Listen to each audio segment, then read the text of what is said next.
I think it was alluded to by people that I had talked to over the last couple weeks. But ladies and gentlemen, Antonio Brown now back as a Buccaneer on a 1-year deal. So now the Tampa Bay Buccaneers have been able to not only put the 22 starters back onto the field after winning a Super Bowl, which they were able to do pre-Antonio Brown. And whenever that happened, we actually said, oh, so Antonio Brown not deemed a starter, I guess. Nope. And everybody was like, why aren't they bringing back AB? AB actually commented on a Tampa Bay Buccaneers post congratulating themselves on bringing back all 22 starters. And AB said, actually bring AB back or something like that. With the off-the-field situation getting handled in the last couple weeks, everybody assumed this was going to happen. We didn't know for sure. He signs for, I think, $3.5 million guaranteed, $2 million signing bonus, $1.5 million salary. Could go up to 6 point something if he performs again. This is obviously great for Tom Brady and the Tampa Bay Buccaneers. Antonio Brown is a person that whether you like him or you hate him, which there are people that do both.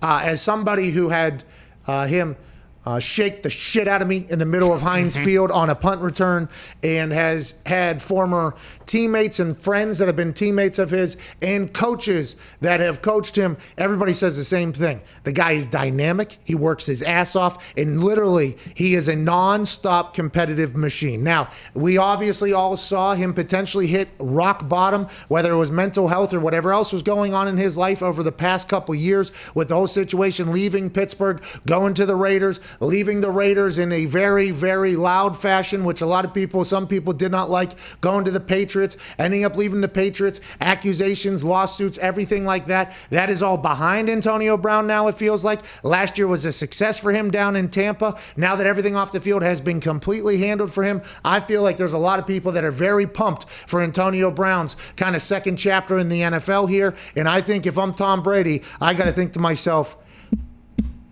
Bruce Arians, Jason Light, Mike Greenberg are my fucking guys. Yeah. If I was on a team that had this type of head coach, GM, and salary guru, I might have won 15 Super Bowls by now.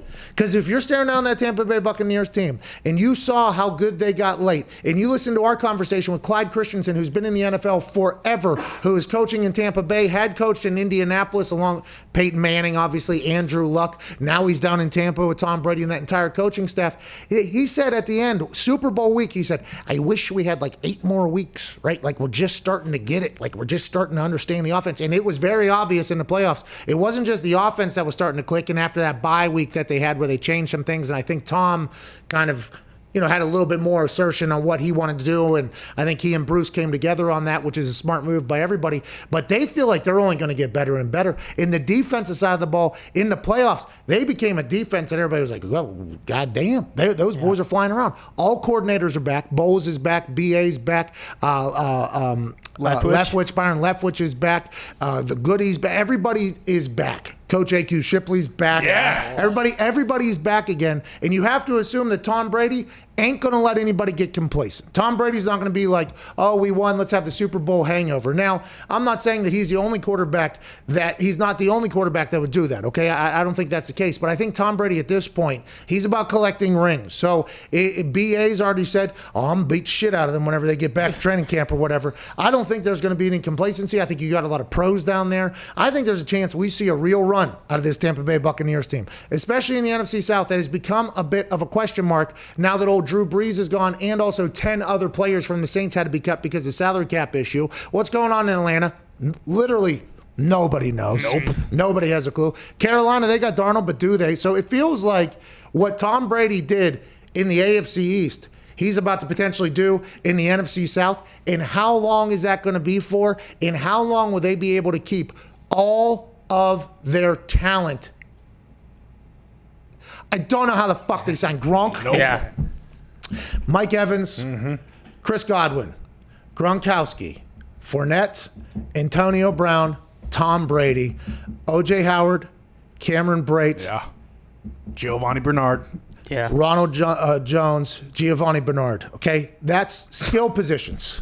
Okay, on the Scooty. offense. And Scott Scoot. Miller. Yeah. Scotty Miller. Okay, that's 11. That's a starting 11 just at skill positions that are probably all worth amount of money that you would never think could keep. And then you go to the defensive side of the ball. And Ndamukong Suh just re-signed back in there after his best year. Vita Vea, I believe, had something. They have an entire squad down there in Tampa that if they can somehow continue to stack years, and Mike Greenberg, their salary cap guru, can continue to just kick the can down the road, we'll deal with this whenever, Google, Apple, Netflix, and Amazon are the ones bidding on games. Yeah. And it's just, I don't know, maybe $250 billion somehow, or at some point they'll sign like a 20-year deal or whatever with the way money's going with streaming in this particular. So I just feel like they're going to be able to do it. And you have to ask yourself, how many Super Bowls are these sons of bitches going to win down in Tampa? That's our poll for today. Zito, if you could please read that. I would like to see the early indications of what the fans are thinking, because I'm not saying Antonio Brown was a make or break for the Tampa Bay Buccaneers, but I think adding Antonio Brown to that team, you have to think to yourself,